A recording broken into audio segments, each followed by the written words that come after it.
আলী রাদিয়াল্লাহু আনহু কিভাবে ফাতিমা রাদিয়াল্লাহু আনহাকে বিবাহ করলেন? তারা তো সম্পর্কে চাচা ভাতিজি ছিলেন, চাচা ভাইজি ছিলেন। আর পবিত্র কোরআনে ভাতিজি বা ভাইজিকে বিবাহ করতে নিষেধ করা হয়েছে। তাহলে আলী রাদিয়াল্লাহু আনহু কিভাবে ফাতিমা রাদিয়াল্লাহু আনহাকে বিবাহ করলেন? তাদের বিবাহ কি বৈধ ছিল নাকি তাদের বিবাহটা অবৈধ ছিল? এই প্রশ্ন আমাদের বহু মানুষের মনেই ওঠে, আর আমরা এই প্রশ্নের উত্তর পাই না।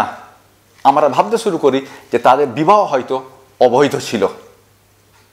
এখন আজকের ভিডিওয় আমরা এই সম্পর্কে খুব ছোট্ট করে হলো বিস্তারিত কথা বলেছি। সুতরাং ভিডিওটা মনোযোগ সহকারে দেখুন, দেখতে থাকুন, এবং যদি মনে হয় যে এই ভিডিওটা মানুষের মনে ওঠা এই বহুল প্রশ্নের উত্তর দিতে পারে, তাহলে ভিডিওটা একটু কষ্ট করে শেয়ারও করুন। আর সম্পূর্ণ ভিডিওটা দেখার পর আপনার কি মনে হলো, আপনি কি মনে করলেন, আপনি কি ভাবলেন, সেটা অবশ্যই আমাকে কমেন্ট করে জানান। তবে আমি জানতে পারবো যে আমি আপনাকে বোঝাতে পেরেছি কি না।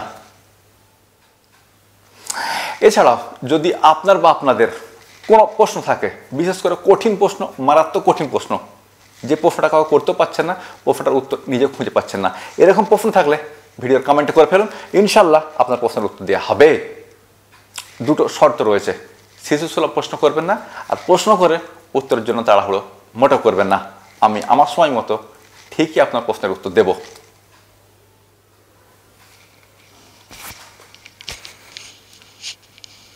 যাকে পাবো না তাকে আমি কেন জানি না ভালোবাসি, যে পথে আমি যেতে না চাই, কেন সে পথে বারে বারে আসে। বোমা মনে আমি স্বপ্ন দেখি, মুখে কিছু পারি না যে বলিতে, আমার মনের আশায় আমায় আসে শুধু আমাকে ধরিতে। বোমা মনে আমি স্বপ্ন দেখি। আসসালামু আলাইকুম। আমাদের একজন ভাই খুবই সুন্দর একটা প্রশ্ন পাঠিয়েছেন। ভাই বলেছেন যে আমি জানতে চাই আলী রাদিয়াল্লাহু আনহু এবং ফাতিমা রাদিয়াল্লাহু আনহার কি বিবাহ হয়েছিল? কেননা তারা তো সম্পর্কে ছিলেন চাচা ভাতিজি বা চাচা ভাইজি, আর পবিত্র কোরআনে ভাইজিকে বিবাহ করা হারাম ঘোষণা করা হয়েছে। তাহলে তাদের বিবাহ কিভাবে হয়েছিল? আসলে ভাই, আপনার প্রশ্নটা খুব সুন্দর প্রশ্ন, আর এ ধরনের প্রশ্ন আমাদের সবারই মনে আসে। এমনকি আমাদের নন মুসলিম ভাইয়াদের মনেও এই ধরনের প্রশ্ন আসে এবং তারা এই ধরনের প্রশ্ন করেন। আমাদের নাস্তিক ভাইয়েরা এই ধরনের প্রশ্ন করে থাকেন, আর আমাদের ইসলাম বিদ্বেষী ভাইয়েরা এই ধরনের প্রশ্ন করে থাকেন। আমি উত্তর দেব তার আগে একবার আয়াতটা আপনাকে শুনিয়ে দিতে চাইবো যে আল্লাহ সুবহানাহু ওয়া তাআলা এই সম্পর্কে কি বলেছেন। তো এই সম্পর্কে পবিত্র কোরআনের 4 নম্বর সূরা নিসার 23 নম্বর আয়াতে কথা বলা হয়েছে, যেখানে আল্লাহ সুবহানাহু ওয়া তাআলা বলছেন যে হুররিমাত আলাইকুম উম্মাহাতুকুম ওয়া বানাতুকুম ওয়া আখওয়াতুকুম ওয়া আম্মাতুকুম ওয়া খালাতুকুম ওয়া বানাতুল আখি ওয়া বানাতুল উক্তি। এখন প্রশ্ন হবে যে এর অর্থ কি? তো এর অর্থ হলো এরকম, হুররিমাত আলাইকুম তোমাদের উপর হারাম করে দেয়া হলো, উম্মাহাতুকুম তোমাদের মায়েদেরকে বিবাহ করা, মানে মায়েদেরকে বিবাহ করা তোমাদের জন্য হারাম করে দেওয়া হলো, ওয়া বানাতুকুম তোমাদের কন্যাদেরকে বিবাহ করা তোমাদের জন্য হারাম করে দেওয়া হলো, ওয়া আখওয়াতুকুম তোমাদের বোনেদেরকে বিবাহ করা তোমাদের জন্য হারাম করে দেওয়া হলো, ওয়া আম্মাতুকুম তোমাদের ফুপুদেরকে বিবাহ করা তোমাদের জন্য হারাম করে দেওয়া হলো, ওয়া খালাতুকুম তোমাদের খালাদেরকে বিবাহ করাও তোমাদের জন্য হারাম করে দেওয়া হলো। শেষ অংশটা খুবই গুরুত্বপূর্ণ। আল্লাহ সুবহানাহু ওয়া তাআলা বলছেন যে ওয়া বানাতুল আখি ওয়া বানাতুল উক্তি তোমাদের ভাইয়েদের কন্যাদেরকে বিবাহ করা হারাম করে দেওয়া হলো, তোমাদের বোনেদের কন্যাদেরকেও বিবাহ করা হারাম করে দেওয়া হলো। পয়েন্ট টু বি নোটেড মিলড, বলা হচ্ছে তোমাদের ভাইয়েদের কন্যাদেরকে, ভাতিজিদেরকে বা ভাইজিদেরকে বিবাহ করা হারাম করে দেওয়া হলো। এখানে নিজের ভাইয়ের কন্যার কথা বলা হচ্ছে। এখন প্রশ্ন হবে, তাহলে ফাতিমা রাদিয়াল্লাহু আনহা আলী রাদিয়াল্লাহু আনহুর কে ছিলেন? তো মুহাম্মদ সাল্লাল্লাহু আলাইহি ওয়াসাল্লামের ভাই আলী ছিলেন না।